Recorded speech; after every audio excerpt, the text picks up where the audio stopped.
મોડાસાના કાલીખડ ગામના પ્રીત ચૌધરી શંકાસ્પદ હત્યાનો મામલો. મોડાસા ટાઉન હોલ ખાતે યોજાય પ્રથમ માસિક શ્રદ્ધાંજલિ કાર્યક્રમ.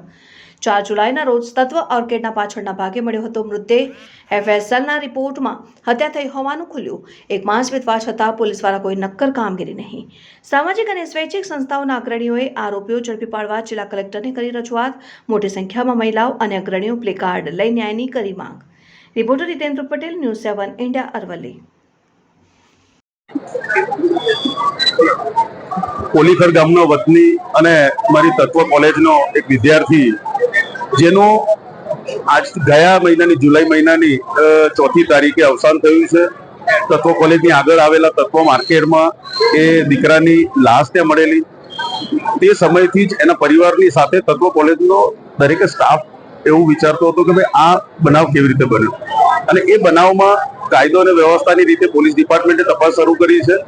આજે એના શ્રદ્ધાંજલિના આ કાર્યક્રમમાં અહીંયા ઉપસ્થિત રહ્યો, દીકરાને શ્રદ્ધાંજલિ પાઠવી છે. આવા આશાસ્પદ યુવાનોના આ રીતે મોત એ ખૂબ જ ગંભીર બાબત છે.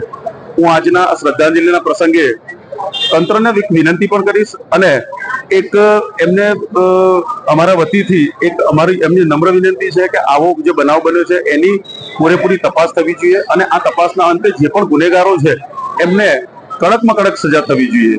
આવા આશાસ્પદ દીકરાઓ આ રીતે જતા રહે અને વહીવટી તંત્ર બેસી રહે એ યોગ્ય નથી. તો ફરી એકવાર તંત્રને વિનંતી છે અને આજના પ્રસંગે એના પરિવારને આ દુઃખની ઘડીએ એમને કુદરત એમને એક સપોર્ટ આપે એવી વિનંતી સાથે આ દીકરાને ફરી એકવાર શ્રદ્ધાંજલિ પાઠવું છું. ભારત દેશના ગુજરાત રાજ્યના અરવલ્લી જિલ્લાના મોડાસાની બાજુમાં એક દીકરાની, એક ખેત મજૂર દીકરાની કરપીણ હત્યા થઈ એનો આજે 1 મહિનો પૂરો થયો છે. વારંવાર અરવલ્લી જિલ્લાની જનતા અને સમગ્ર જનતાએ પ્રશાસનને વિનંતી કરી.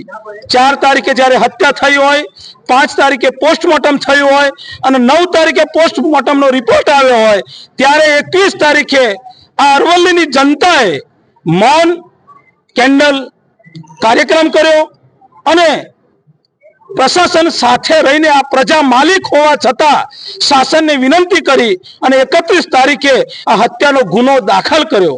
આજે એના 3 દિવસ એટલે 1 મહિનો થવા આવ્યો છે. ત્યારે જ્યારે પ્રાર્થના સભા અરવલ્લીની જનતાએ જ્યારે પ્રાર્થના સભા રાખી હતી ત્યારે પ્રશાસનના કોઈ પણ અધિકારી ત્યાં આવ્યા નહીં. ત્યારે એ દીકરાની માતા અને દીકરાના પિતાએ પોતાનું જે શબ્દો નથી કહી શકતા એટલી એમની વેદના હતી.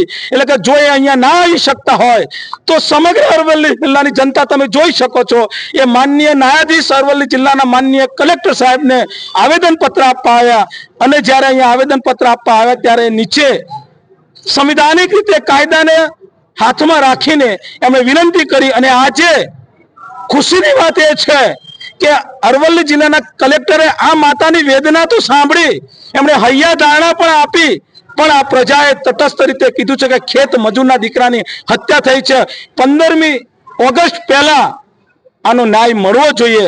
અહીં આ મહિલાઓ જે જોઈ શકો છો, કારણ કે અરવલ્લી જિલ્લાના માનનીય SP સાહેબ અને માનનીય કલેક્ટર સાહેબ પણ મહિલા છે અને આ મહિલાઓ જ્યારે એમની વેદના વાત કરે છે એટલે ન્યાયિક તપાસ થાય અને જે હત્યારાઓ છે એમને સજા મળે એ વાત સાથે આજે એમણે હૈયા આપી છે. એ વાતની ખુશી છે.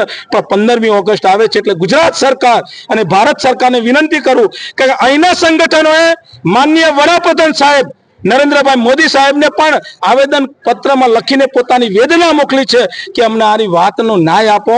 એટલે 15મી ઓગસ્ટ સુધી આ પ્રજા રાહ જોશે.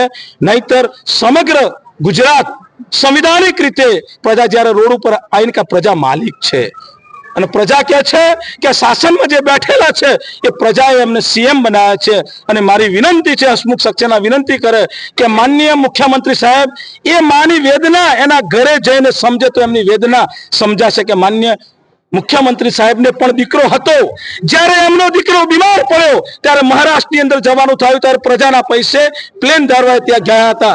અને આ તો અરવલ્લી તો બાજુમાં એક જિલ્લો છે, તમે કલાકમાં એ પરિવારની પાસે આવી શકો, એ જ વાત, બીજું કઈ નહીં.